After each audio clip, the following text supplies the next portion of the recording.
আমি তো তখন নার্ভাস, মানে কারো কোনো পাইতেছি না, মানে সাহায্য পাইতেছি না। সদর হসপিটালে গেলাম, আমার বাইরে পাঠাইলাম, তাও মানে সেই ডাক্তার বলতে সেই ডাক্তার যারা যাবো সেই ডাক্তার। যাই হোক, এই ট্রিটমেন্ট আমি আর কোনোভাবে আমি আর মুরগিগুলা রক্ষা করতে পারিনি।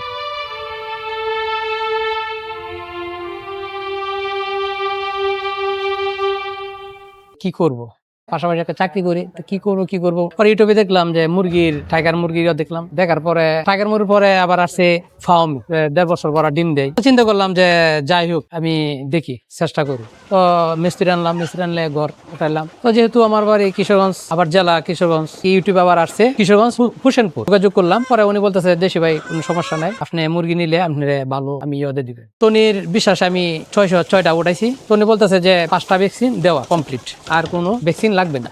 আমি প্রথম তো যাই হোক, আমি 1 মাসের বাচ্চা উঠাইছি অক্টোবর 28 তারিখ। ওঠানোর পরে ভালোই মুরগি, খুব মানে সচ্ছল, খুব ভালো, নিজের কাছে ভালো লাগতেছে, পিডও খাইতেছে। তখন হঠাৎ করে নভেম্বর 5 তারিখ 6 তারিখ 7 তারিখে রাত্রে আমার ছোট ভাই বলতেছে, আমার ছোট ভাই থেকে খামারে, ছোট ভাই বলতেছে ভাই 5টা মুরগি তো ঝিমাইতেছে। তো কি করলাম, সকালে এসে দেখি 5টার বদল অনেকগুলো। আমার ভাই কি বাইরে বললাম যে ভাই তুমি একটু সদরে যোগাযোগ করো। তো উনি ট্রিটমেন্ট দিল, পোস্টমর্টম করলো, মুরগি পোস্টমর্টম করার পরে ওষুধ দিল, ওষুধ দেওয়ার পরে ওষুধ দিছে, ওষুধ খাওয়ানোর পরে এই দিন রাত্রে প্রায় 150 মুরগি মারা গেছে। আমার ভুলটা এটাই, যে জায়গাতে কিনছি তারা নাকি বলছে যে ভ্যাকসিন দেওয়া হয়েছে, তো আমার মানে সন্দেহজনক ভ্যাকসিন দেওয়া হয়নি। আরেকটা ভুল, উনি আবার ফোন দিছি ধরছে, আমি বলতেছি ভাই শীতে মানে শীত তো তারা এত ঠান্ডা আক্রান্ত করতে পারে। উনি বললো যে ইয়া দেওয়ার জন্য, আমি না তাও থাকবে না। পরে যাই হোক, মুরগি তো মারা গেল, রান ক্ষেত্রে মারা গেল। পরে গিয়ে তিরপাল বিছাই দিছি, তিরপাল বিছাই দেওয়ার পরে এই অল্প কটা মুরগি, আমার 47টা মুরগি আমার বাসায় রয়ে গেছে আর কি। কিছু ভুল আছে, যে জায়গাতে কিনছি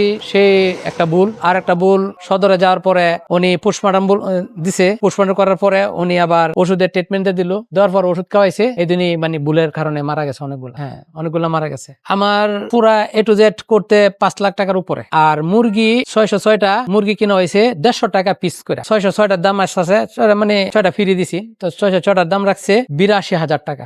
আর এর ভিতরে ফিট খাওয়াইছি 26 বস্তা, পার পিস বস্তা আসতেছে 3200 টাকা করে। 3200 টাকা করে, হয়তো 82,000 টাকা আমার এই মুরগি আর এই খাবার, এটি মানে লস। আর ওষুধ পানি আছে প্রায় 15,000 টাকার মতো, 2 লাখের উপরে হবে আর কি। ওষুধ পানি আরো অনেক কিছু আছে। আমি তো আবার অনেক কারেন্ট বিল, সেই বিল অনেক খরচ হয়েছে।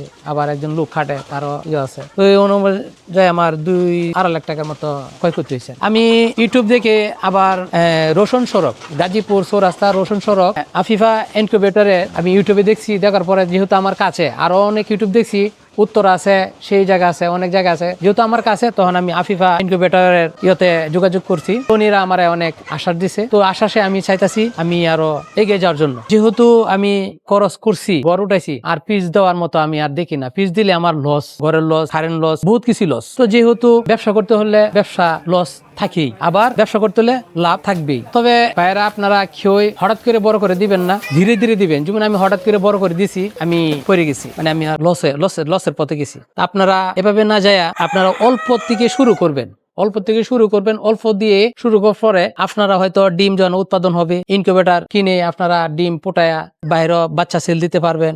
আবার নিজেও আস্তে ধীরে ধীরে খামারটারে বড় করে গড়ে উঠাইতে পারবেন। তো আপনারা এইভাবে করবেন, কিন্তু আমার মতো আপনারা বড় করার চেষ্টা করবেন না।